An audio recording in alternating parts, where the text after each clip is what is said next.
qui ne se laisse pas abattre. Dieu peut comprendre que tu sois parfois abattu. C'est normal, ça peut exister que tu sois abattu.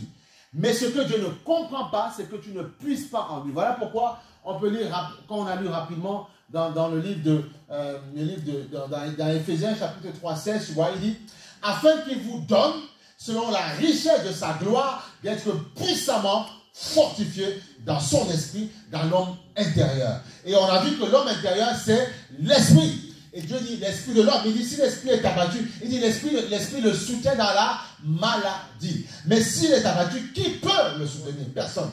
Voilà pourquoi je dois muscler mon esprit. Comment? Par la prière. Pourquoi? Parce qu'il y a un facteur psychique qui est l'âme qui peut parfois affaiblir mon esprit.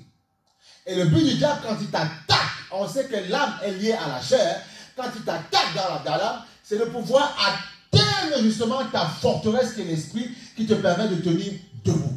Une fois qu'il a attaqué ton esprit, l'esprit est bien disposé. Mais il y a un facteur qui peut affaiblir ton esprit, c'est ton âme.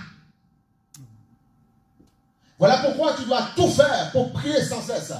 Prier en langue, prier par l'esprit, afin de fortifier, de muscler ton esprit et qu'il soit solide, que tout ce qu'on voulait te dire ne rentre pas, c'est fermé.